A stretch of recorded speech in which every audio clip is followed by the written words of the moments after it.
So today I'm going to talk to you briefly about emergency funds. Also, for just one more question, are we from different time zones here, or specifically Ghana? I want to know the context. So we are spread all over the world. All over the world. Wow, I haven't spoken to the world at one time before. So thank you for this blessing. Okay, so I'm going to talk about emergency funds. If you could look at the image in front of you, top left corner, I think that image is very familiar with each and every one of us. There is a susu box. The whites call it a piggy bank. And growing up, we put oftentimes coins into this box in anticipation of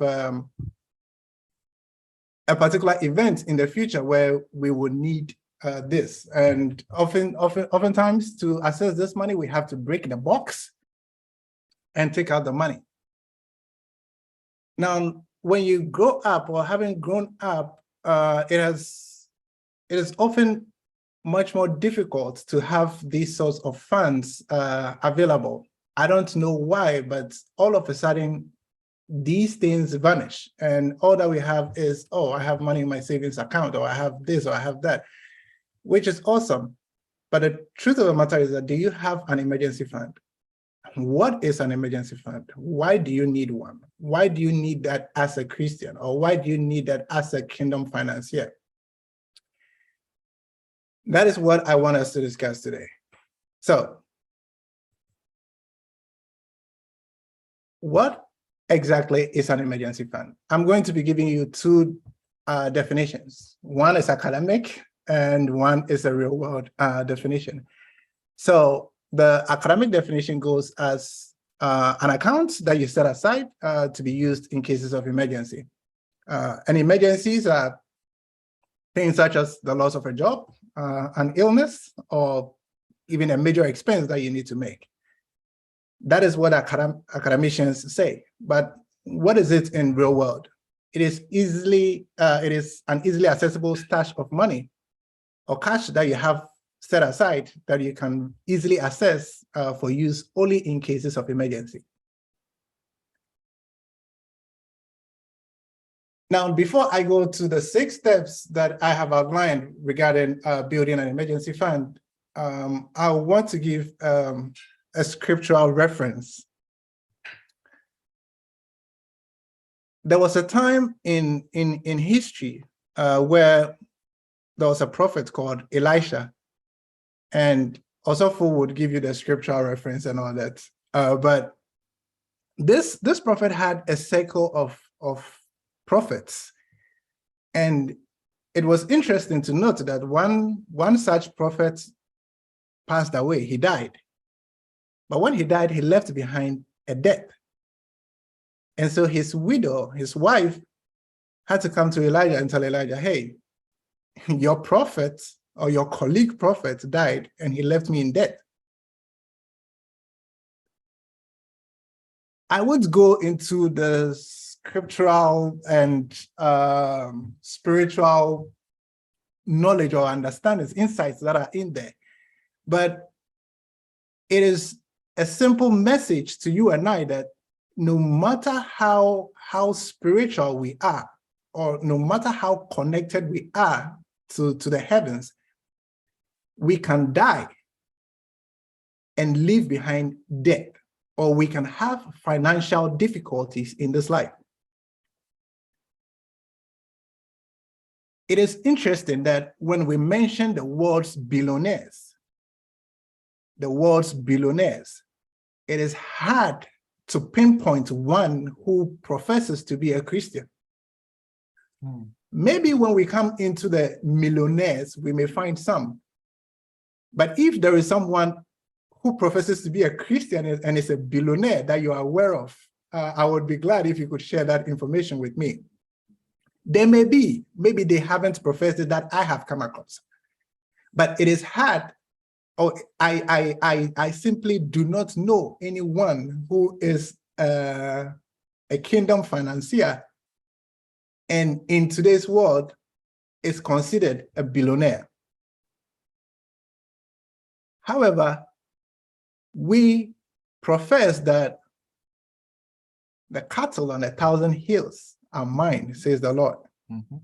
Well, if the cattle on 1,000 hills are his, and we are his children, then we have direct access to the wealth of the Father. Mm. But how do we walk in this wealth? Does the scripture ever say that all things are yours? If all things are ours, then why are we struggling? Let's go to the Islam world. How many billionaires are there? Let's go to China. How many billionaires are there? Do they believe in God? Some of these people are even atheists, but they have made it financially. What exactly can we do to ensure that we, kingdom representatives, have the financial acumen to support the kingdom business? Scripture says that we cannot give. What do we have that we did not first receive? So if you and I do not receive financial wealth, how are we able to give to support the kingdom business? You cannot give what you do not have. And so today we'll be looking at steps to building wealth. But if you are familiar with a game of football, bear with me, I'm a Liverpool fan, so I would definitely have to bring Liverpool in here. If you are familiar with Liverpool's style of play, we are a very offensive-minded team. However, to be very offensive-minded, you need to have a very solid defense. So 2 seasons ago, we had a brilliant defense, and so we were always on the attack. We didn't care much about taking care of our defense. We were always attacking and we're winning games. However, this past season, things didn't pan out too well. Mhm. We had so many issues defensive-wise. And so while we focused so much on attacking, we had loopholes behind. And so once the enemy got the ball, we were always conceding. How does this play, or how does this connect to what we are talking about this day? To be able to build wealth, you need to accumulate and accumulate and accumulate. Now, to accumulate means that you are going out and you are going out and you are going out, trying to find. Now, when you are trying to find, you need to ensure that you have a strong base, something that you can rely on. Let's go to the element of war. When you go out to war, you always have a rear guard. You always need to have soldiers, reserve soldiers, who would defend your homeland should the enemy use a different route to attack whilst you are gone. So whenever kings went to war, they didn't send all their armies to war because you could be surprised. And usually the men go to war and the women and children are left behind. And so you need to protect these women and children, even as you are going forward to conquer other lands. And that is what the emergency fund is meant to do, to give you a cushion, to give you something to fall back on, something to rely on when an emergency strikes. So a couple of years ago, I received a phone call in the middle of the night. And this phone call was from my brother. And he was like, my wife has just got admitted to the hospital. She needs to put to bed, but the doctor says that we need to do an emergency surgery. And so we need an X amount of money. I have XX, but I need YY more to support this. And This, you would agree with me, is a clear emergency. Lives are at stake here. It's either the life of the mother, the life of the child, or even the life of both. And so it was middle of the night. I told him, okay. I got up, sent the money, and I told him, hey, I've sent the money. This is the receipt of what I sent. You can show this receipt to the doctors and tell them, hey, the money is going to hit the account in the morning, and you can take it out and give it to them. He said, okay. Gracefully, she put to bed. Everything went on successfully. But then reflecting on this, I asked myself, what would have happened if I didn't have money available at that point in time? What would have happened? Would I now have to wait, having woke up that middle of the night, will I now have to pick my phone and start calling friends? Hey, can you lend me this amount of money? Hey, can you get this for me? Why? Because then you start pouring out all your stories out there. A fund had been set aside for emergency purposes. Emergency struck. And so I was able to reach out to this fund to be able to sort out the emergency. That is what we want to look at today. Emergency funds prevent you, or at least offset you from getting into debt. And so let's see 6 steps that we can follow in building an emergency fund as a basis, as the foundation for kingdom prosperity. Well, the very first step is to start one. Start an emergency fund today.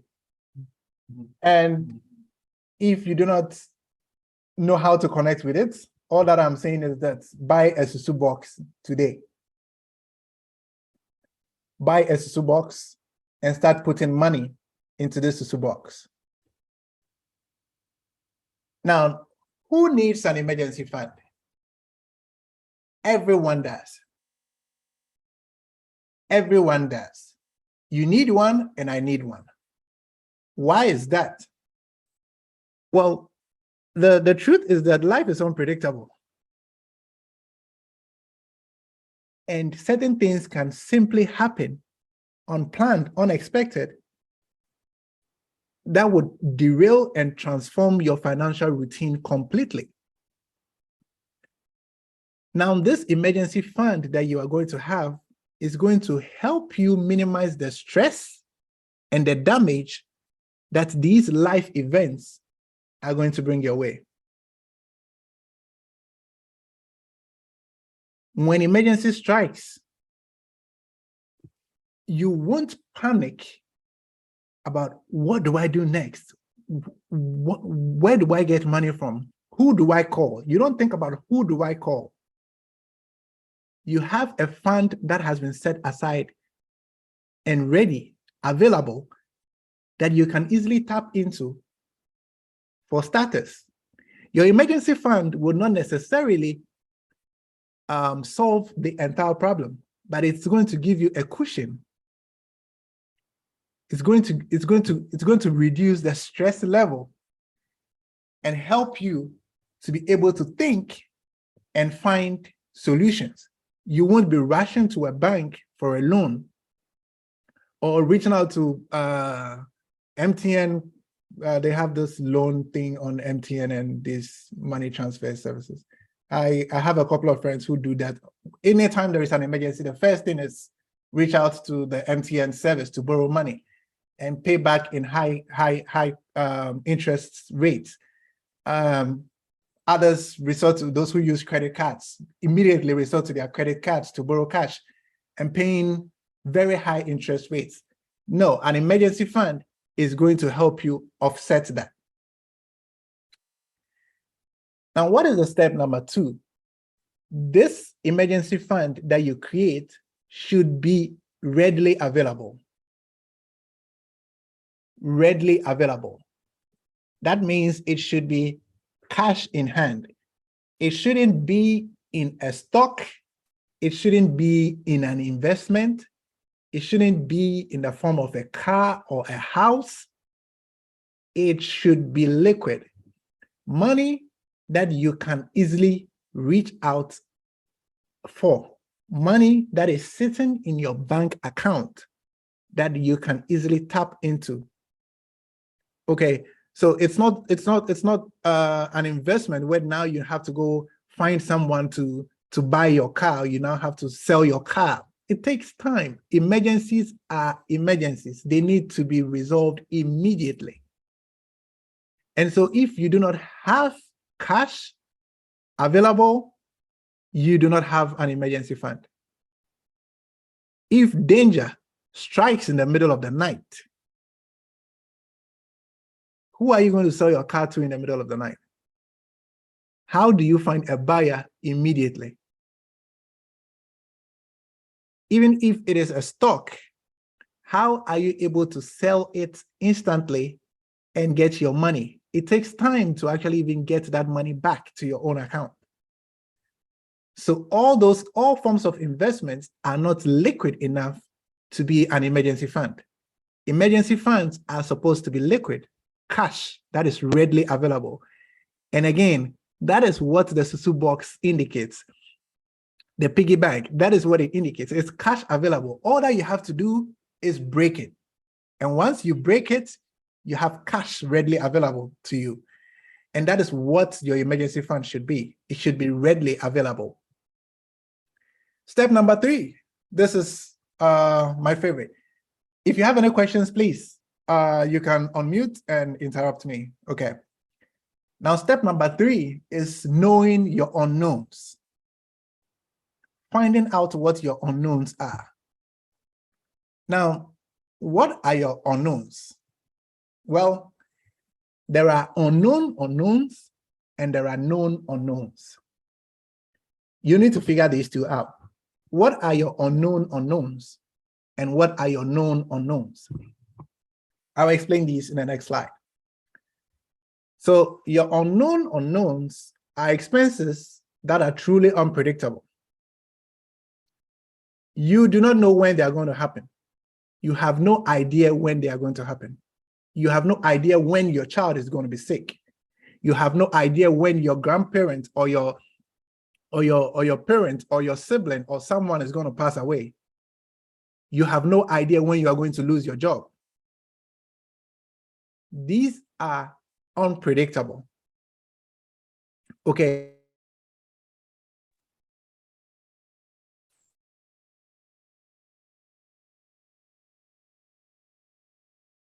Or even when they are going to happen.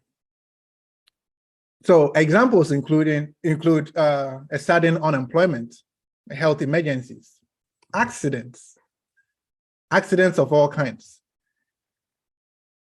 And yeah, bereavement travel. It so happens that they just call you that, hey, XYZ has passed away and you have to quickly move, especially when you're in Ghana. You have to travel, you have to be in the village the next day. Where is the funds to support you to be able to do these things? These are unknown unknowns. And these are the major reasons why we need to have an emergency fund. Now, what about the known unknowns? Well, the known unknowns are expenses that are somewhat predictable. At least you know they are going to happen. If you own a car, you know that at one point in time, you need to take it for maintenance. If you have a health condition, you know that at one point in time, you need to go get checked out. These are known unknowns. And so you can somehow predict that it's going to happen at one point in time or another. So examples include repairing your home or replacing a major appliance that you have. If you have been using, what example do I even have? Say you've been using your stove or your car for a very long time. You know that, okay, this car is getting tired. For your own sake and for the safety of your family and other road users, you need to change the car or you need to get something fixed. You know these expenses are going to come, and so you can start preparing for them. Now, I personally do not consider these kind of expenditures emergencies because you are aware that they are going to happen. You are aware that you need to have your house fixed. You are aware that you need to pay your rent for the next 2 years or for the next month. You are aware that you've been using your stove for so long, it's wearing out. You need to replace it. Okay, these are separate from emergencies. You do not know when they are going to happen. You do know that they are eventually going to happen. So you can start setting money aside for these purposes. That is budgeting. That is not an emergency. So in my opinion, a true emergency is for the unknown unknowns. Now, what about step 4? Well, maybe I could wake up a little. Step 1 is to start one. Step 2, I don't remember step 2, but I think it's about the money should be available. Yes. Readily available. Yes, thank you. Also for you are taking notes. Hey, I'm writing, Papa. Step 3 is that you should know your unknowns. And then step 4 is to actually define what an emergency is. Well, if you went to the dictionary, you will find what you know what an emergency is, or at least we all already know what an emergency is. But for argument's sake, I put this together. I was like, emergencies come in very different forms, but any situation that actually threatens your cash flow, any situation that threatens your cash flow can be considered an emergency. And so these situations are moments where your emergency fund can step in to offset things. So examples are being out of work for an extended period of time, or sometimes you need to quit your job to take care of a loved one. Sometimes people get out of school to take care of a loved one. Maybe you have made a huge expenditure and you are waiting on a reimbursement. Your emergency fund can step in and offset the current trouble, the current stirring of the water. Your emergency fund can step in and offset the trouble for that moment while you wait on this money to come in. So emergencies, you need to define what an emergency is for you. But know that any situation, when defining your emergency, consider that any situation that affects your cash flow should be considered in this definition. Now, let me talk a bit about being out of work. Truthfully, we don't think about losing our jobs. We often do not think about losing our jobs. We do a lot of estimates and a lot of calculations about, oh, next month when my salary hits, if I save $100 or 100 euros or 100 Ghana cedis every month, because my salary is going to come in and I'm going to do X, Y, Z.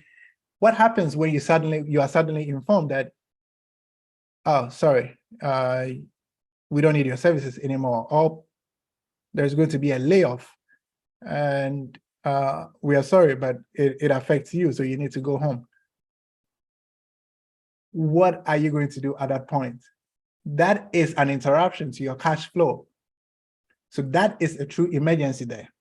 And so let us begin to think in terms of, oh, I can lose my job. Or, oh, something could happen and the company could go bankrupt. Or there could be some restrictions that is going to affect the flow of cash. Okay. Now, after you have defined your emergency, you need to calculate what your end goal is. I love numbers. You need to put numbers on paper. Don't calculate in your head. Calculate on paper. Get an Excel sheet. Get a calculator. Do some calculation. So, emergency. How long, or talking about your emergency fund, how much should you have in your emergency fund? How much do you need to have in an emergency fund? Well, that is the calculation that we'll be doing here on this particular screen. When building an emergency fund, you need to build an emergency fund for up to 6 months of your expenses. It means that if at the end of the month, also for you and your household, spend a total of $2,000 on your expenses, your monthly expenditure is $2,000. It means that your emergency fund should be worth $12,000. You need to save up to $12,000 in your emergency fund. That is $2,000 for a period of 6 months. Why a period of 6 months? Depending on the kind of job you have, it may take you up to 6 months to find a new job. And so if you suddenly lose your job today, you are guaranteed that because you and your family rely on $2,000 each month for feeding, for healthcare, for rent, for whatever, you are guaranteed that for the next 6 months, while you're trying to put things together and find a new job, you can feed your family. Your kids will not have to drop out of school. You still have access to healthcare. Okay, now your emergency fund is suddenly beginning to make sense. That you are not beginning to think about how do we feed next month? How do we pay the rent next month? How do we pay the fees next month? No, your emergency fund is there to offset these thoughts and give you time for you to move on to the most important things in your life, which is finding your next job. And it gives you cushion for a period of 6 months. You are guaranteed that even if it takes you 3 months to find a job, you are not going to starve, or you are not going to be on the streets, not having a home or a place to stay. So what you need to do, this is realistic. Now, we're talking about these are things that the billionaires that I was talking about, the multi-millionaires that I was talking about at the very beginning, do. These are steps that they take. So yeah, you hear that somebody is worth $5 million. They didn't begin by just magically having $5 million. Even them, they still have emergency funds readily available, such that if something were to strike, if some emergency was to strike, they have funds that you can rely on. So you need to sit down and assess, how much do I spend in a month? Please consider your rent, consider food, consider transportation. Be realistic, be truthful to yourself. Consider utility bills, consider your phone bills. If you have dependents, parents, siblings, consider all those costs. Sum it up together. And I'll say, throw an extra $100 or $200 or cedis or whatever currency it is on top of that. If it ends up at $2,000 a month, multiply that by 6. That is going to tell you 12,000. With Osofo's big family, I'm pretty sure Osofo's monthly expense will be $5,000. So Maybe 5, 6, 30. 30. Shy. So Osofo, while you are sitting there right now, okay, you are supposed to have $30,000 in your bank account. $30,000 that you are not supposed to touch. That is the sad part, okay? you'll be enticed. And I've received questions regarding this where people go like, oh, okay, with this $30,000, for example, sitting in my bank account for 5 years without me touching it, why can't I put it in some form of investment? Well, the very day you lock it up in investments, an emergency is going to strike the next day. Unfortunately, that is how this world works. But there may be other things that you could do. Maybe put it in a high yield savings account. Yes, at least it is still readily available. The most important thing is that this money should be readily available. And this money is not your startup fund. It's not money that you need to tap in to start up a business or anything. No, this is solely for emergencies. And so if your monthly expense is $1,000, you need to have at least $6,000 in your bank account. This is the minimum that I recommend, 6,000, 6 months of expenses. So if you, whilst seated here, and my monthly expense is $1,000, it means that me need be crying. If I have nothing, I have $6,000. Now, if that profit,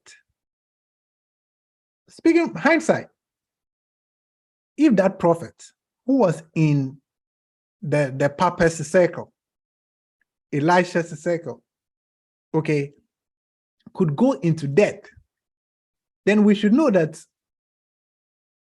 we are no exception. Let us not deceive ourselves. We are no exception.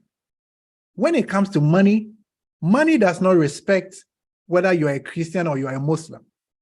I asked this question at the very beginning. How many Christians can you pinpoint to me that are acclaimed billionaires? Give me one, or give me two, or give me three. How many Muslims can we pinpoint to be billionaires? How many atheists can we pinpoint to be billionaires? Money works according to monetary principles. And so these are the principles that we do not just want to learn, but we want to put into practice.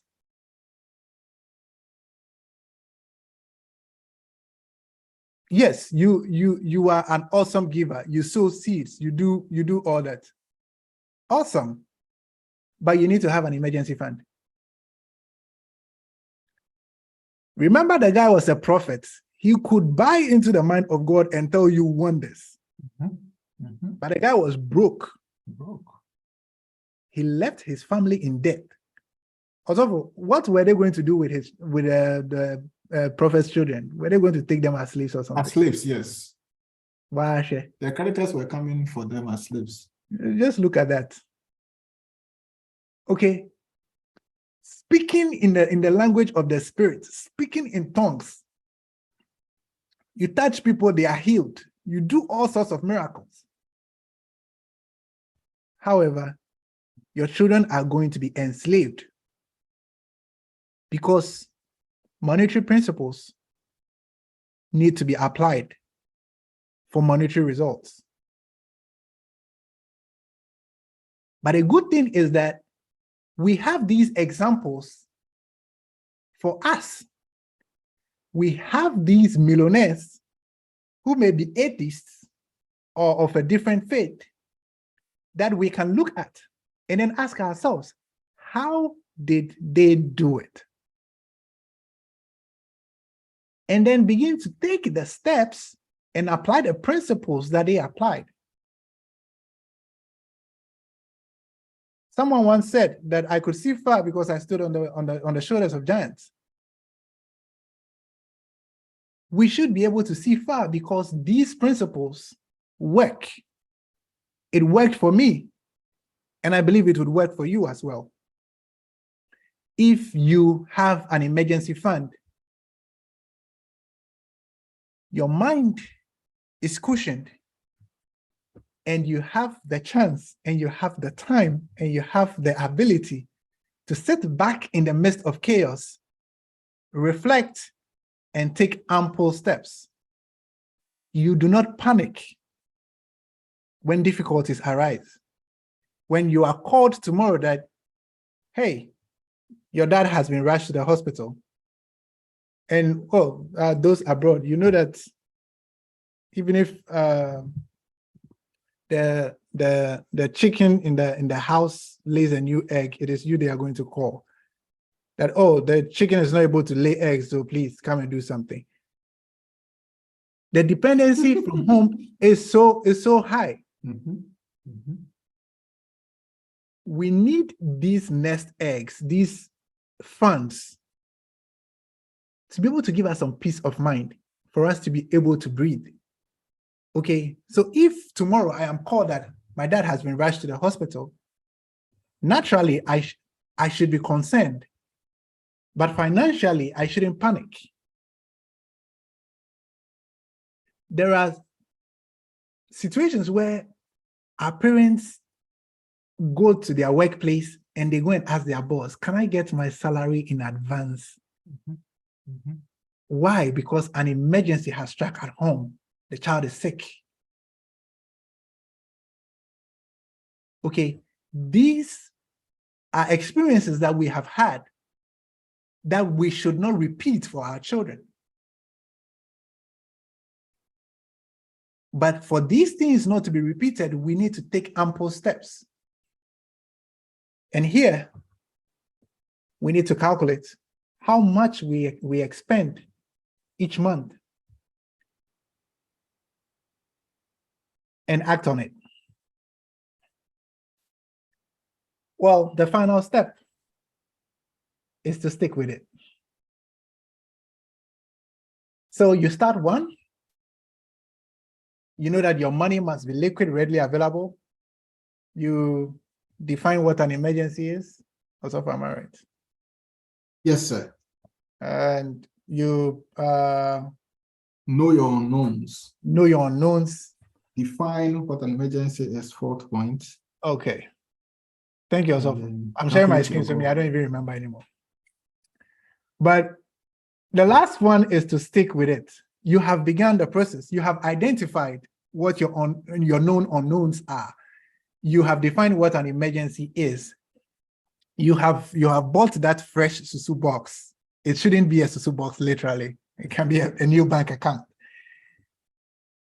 Now you know how much you expend at the end of each month. You multiply that by 6. Like in Osofu's case, $5,000 a month. Amen. Amen. Amen. That puts him at $30,000. Okay, now how do we build this? How do we start this? What steps do we need to take? Remember, we are trying to build a solid defense so that when we go on the attack and emergency strike from left and right, we know that we have a strong rear guard. We have a strong defense that will shield us from conceding a goal. Okay. Now, small steps. Small steps. Dave Ramsey is a financial guru. He talks about these things a lot, and he has a 7-point process. He calls it baby steps.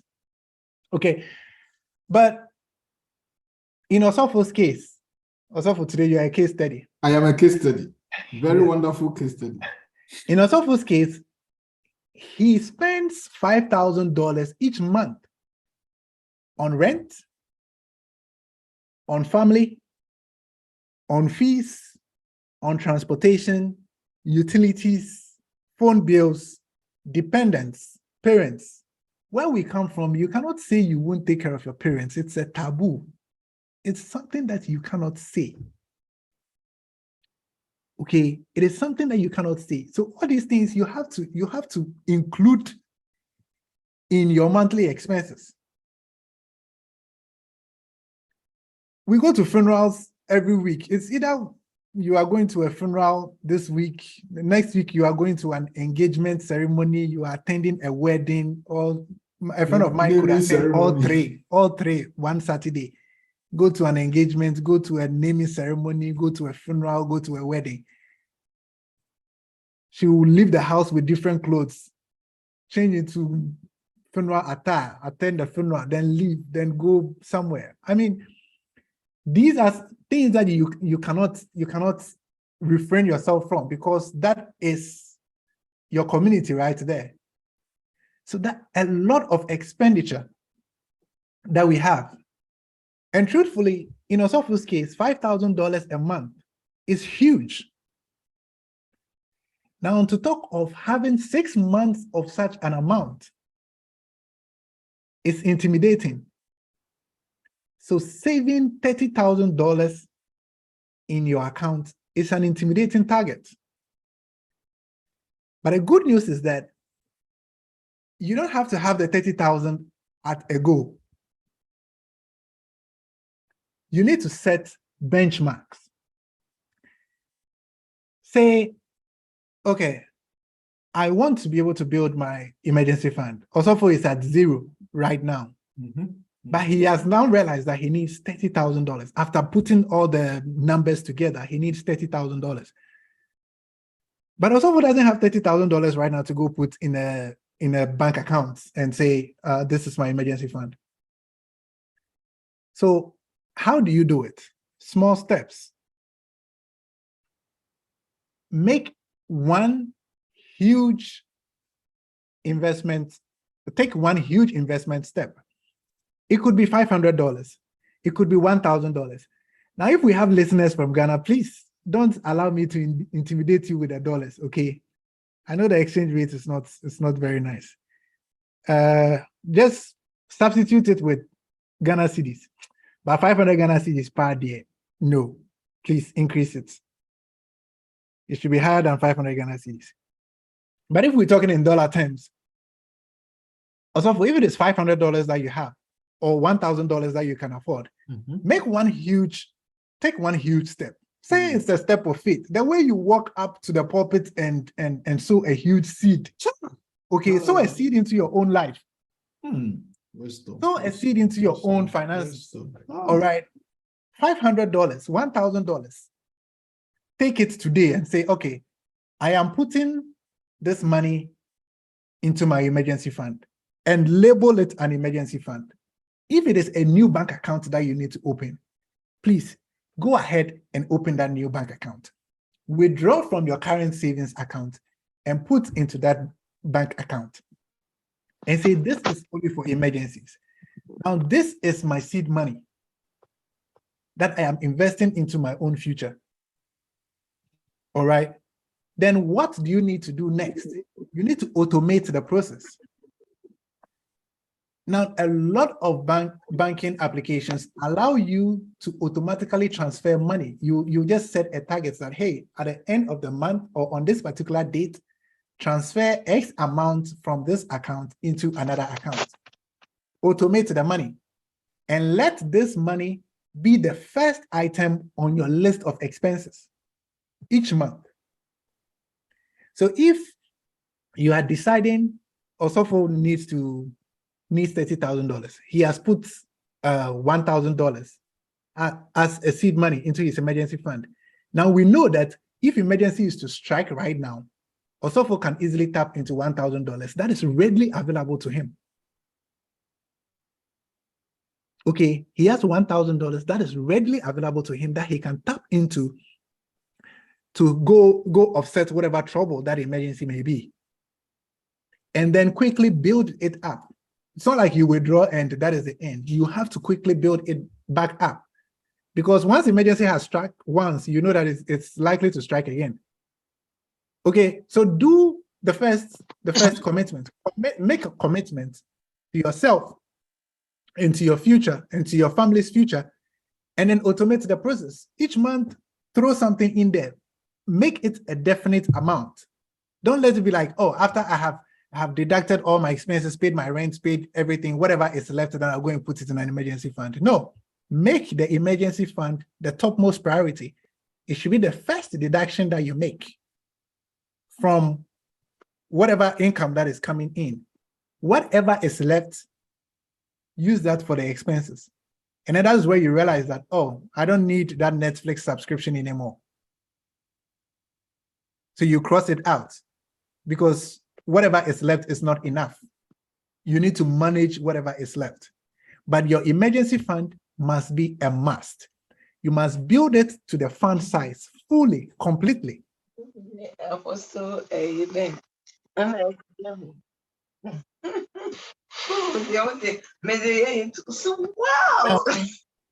Now know that a healthy emergency fund takes time to build. So you have to exercise a lot of patience. Okay, and keep pushing and keep pushing and keep pushing, one step at a time. You would eventually get to that target that you aim for. And when emergencies strike and you tap into that fund to go offset whatever emergency it is, quickly rebuild your emergency fund again. Now you realize that, oh, my emergency fund is no longer 30,000. It has reduced to 23,000. So you need to, again, go back, do the same, go through the same process and put money in a little at a time as you can afford. Make it a priority at all times. Whenever your emergency fund is below the fund size, put in the efforts to make sure that you top it up as quickly as possible. Now, if your life situation changes, you began by saying that, oh, my current monthly expense is 1,000. So I need 6,000. Awesome, you have $6,000 in your emergency fund because you are single. Okay, and then you happen to get married and you do your calculation again and you realize that your monthly expenses is now 2,000 or 2,500.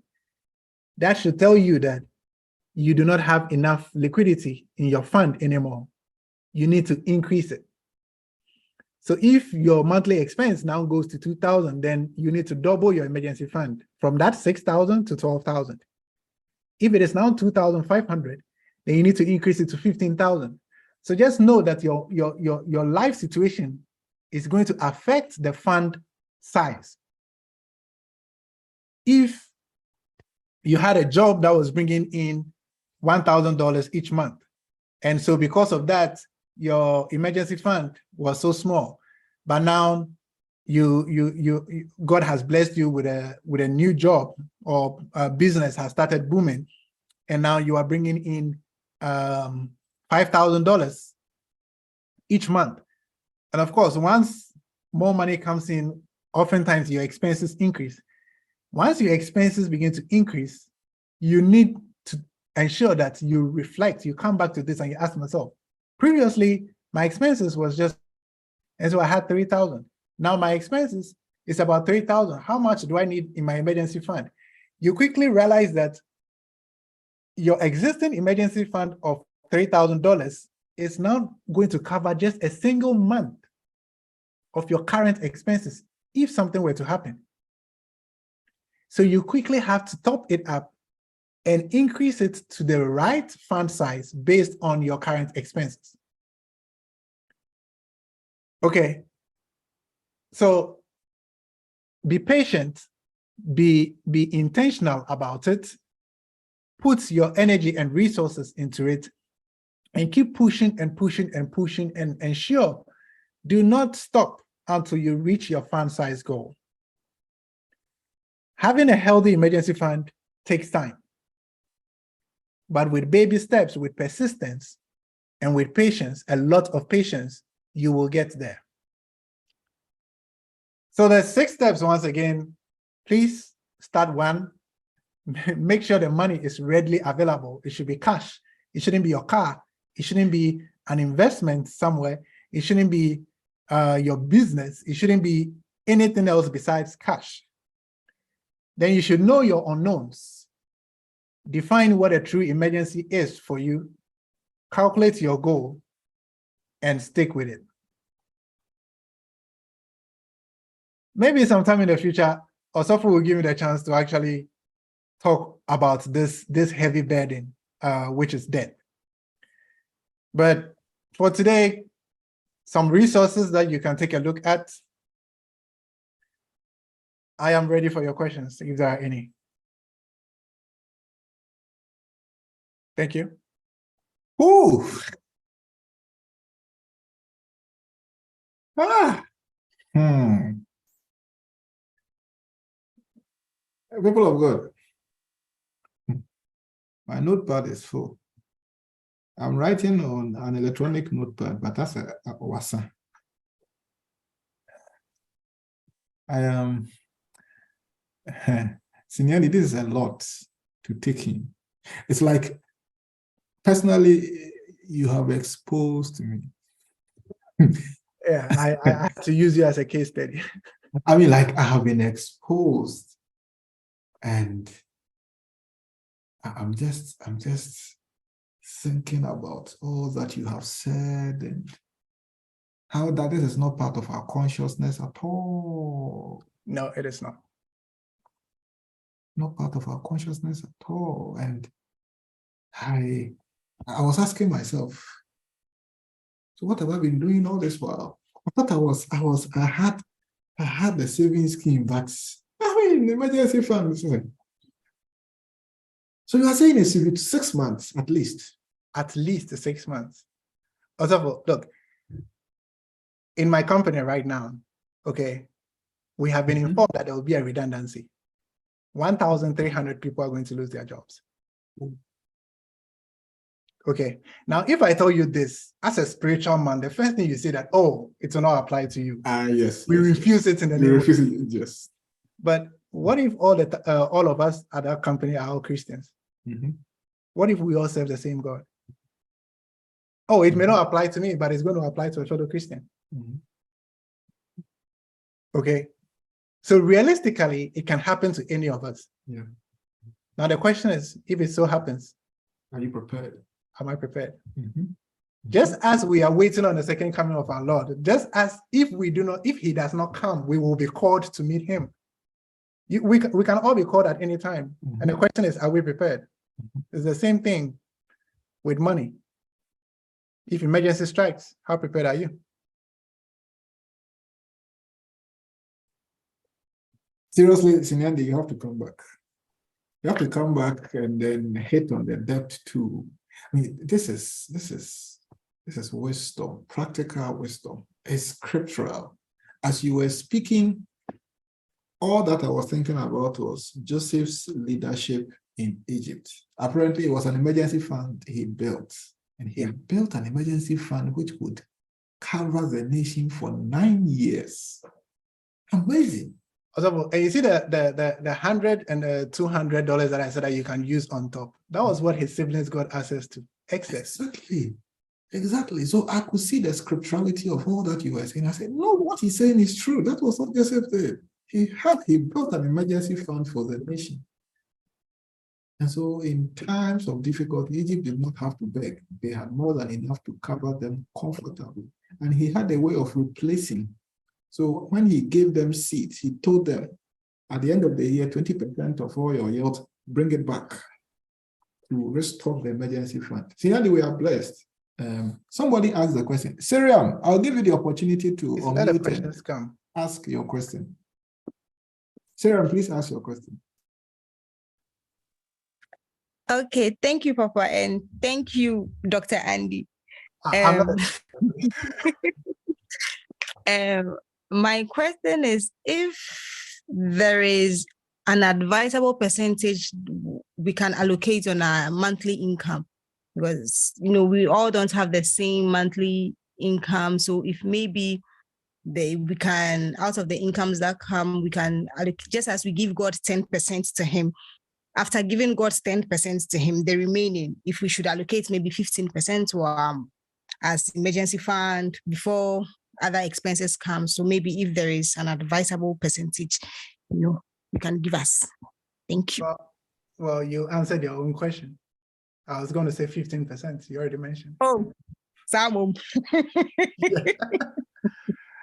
Yeah. Okay. So yes, after you have given what belongs to God, I would say 15% is a reasonable amount. it shouldn't scare you. That is the most important thing. That whatever it is that you are putting aside to your emergency fund shouldn't scare you. It should rather encourage you. So by scaring, I mean that you shouldn't throw say 50% in there, that you end up being in a bind financially. So we start a little at a time. The most important thing of it all is that you are conscious of what you are doing. You are doing it intentionally and you are not relenting. You are doing it a little at a time. It may take a few years to actually build your emergency fund, but the most important thing is that you are patient and you are doing it consistently. So 15%, in my opinion, is a fair amount.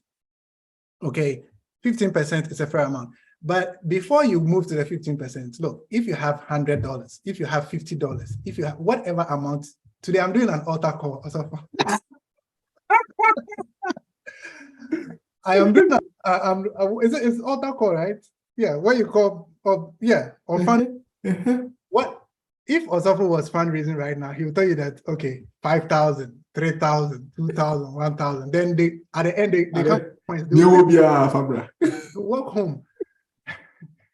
So whatever it is you have right now, okay, just make a commitment with me. All right, that okay, I have $30. Create a bank account, throw that $30 in there. This is the beginning of my emergency fund. I am going to be conscious about this. And also, I think that in the weeks and the months to come, we should probably ask ourselves, how are we doing with that? Let's be truthful to ourselves and put ourselves in remembrance and in check and ask, hey, how is it going with this? I have a group of friends, and we're trying to encourage each other to invest. And so we set a target. And at the end of this month, we began in January. At the end of this month, we are like, okay, we are going to check each individual's account. Just open your bank account and show us how much you have been able to save so far. Does it meet the set amount that we put forth? Okay, just to encourage one another. If it is not happening, how can we help? What difficulties are there? It must be intentional. It must come from within. But you need to also be aware that there are other people that are going through the same process with you. And it doesn't matter whether you have low income today or you have high income today.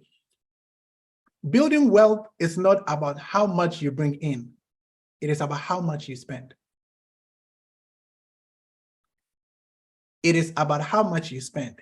So no matter how much you bring in, if you spend less than how much you bring in, you will build wealth.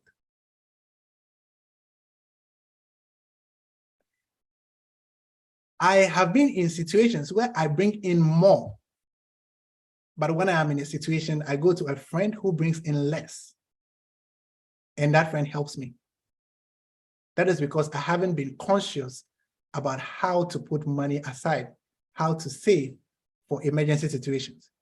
So bringing in more does not necessarily mean that you are able to save more. You have to make a conscious effort, but always know that your expenses should be far less than whatever it is that you are bringing in.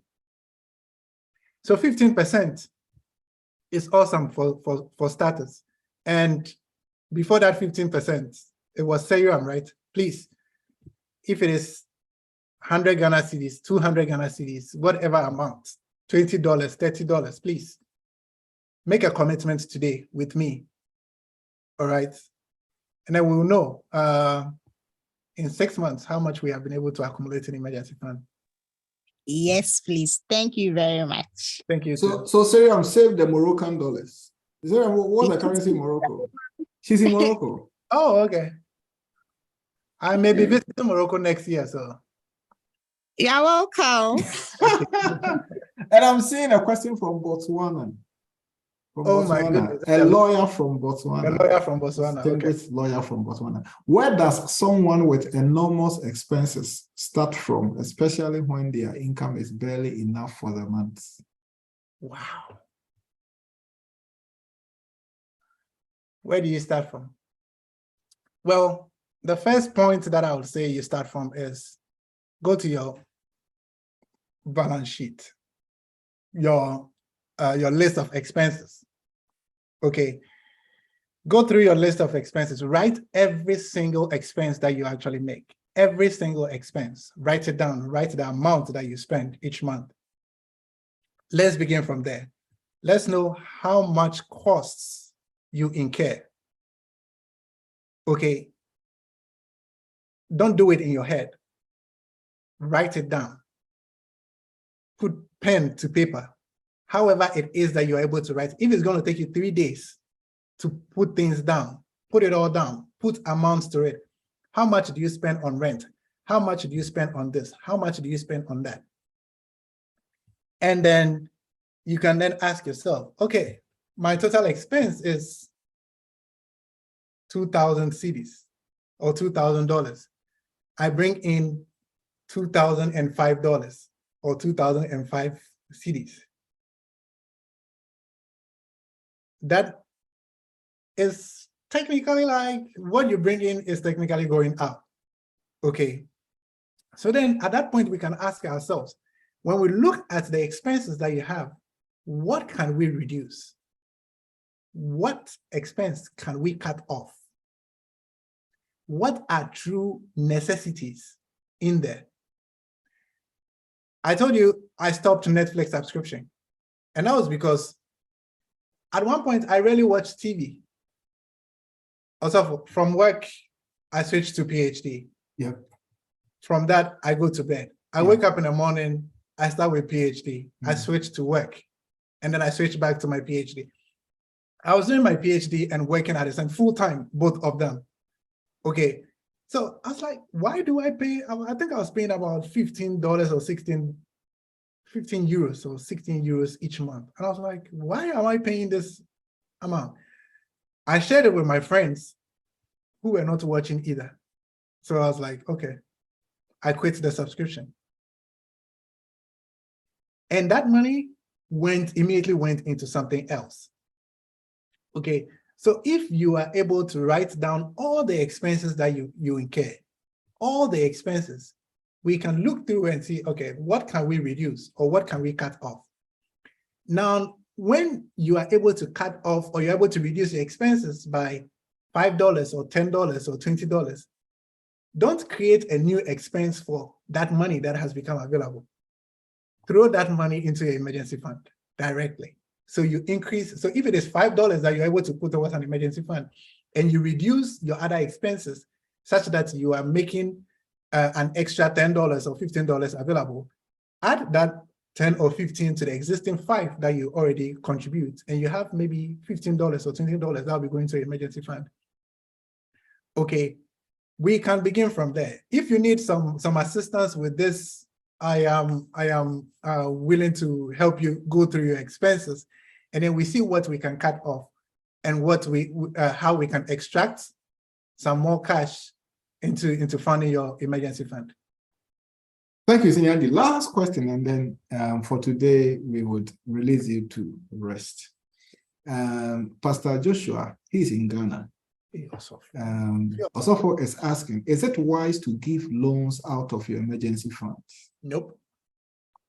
Yeah, so you have to be very like to me a deal on that side. Osofo, any tomorrow. Okay. I'm pretty sure if we went into history, that prophet must have done the same thing. He must have given Elisha loan. That is why Elisha was compelled to come do the miracle. That's a joke. But no, you do not. See, that is what when I said define your emergencies, okay. I couldn't go in depth into that. But defining your emergencies includes who qualifies to benefit from your emergency fund. Because if you take money out of your emergency fund to give as a loan to someone, and the next day emergency strikes, what are you going to do? Will you then end up going to someone else to borrow money? If you come to me that you are in a bind and you need help from me, I'm not going to tap into my emergency fund. Also, that is my emergency, not your emergency. God bless you. God bless you. Okay, that is for my emergency, My emergency, not your emergency. not yours. Mm. So I am not putting money aside to satisfy your troubles. I am putting money aside such that when trouble strikes me, I would be able to. Because it is not my emergency fund, it's not just me. It is about my close relatives. It's about my parents. It's about my siblings. It's about my children. It's about me losing my job. What if I lose my job tomorrow? Such that I am not able to find a new job in the next 3 or 4 months. What if it's going to take me 6 months, exactly 6 months to find a new job? That means at one point in time, I won't have anything to rely on. So unfortunately, also, your emergency is your emergency. If you want to help someone out of your savings account or something like that. And that is why I said that your emergency fund is not your savings account.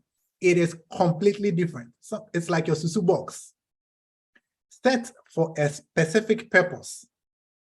And that is a contract that you are going into with yourself and with your God. That this is for emergency purposes only. And it's just like the way you won't touch into God's money to do other things. Don't tap into this either. It's a sacred money for emergencies only.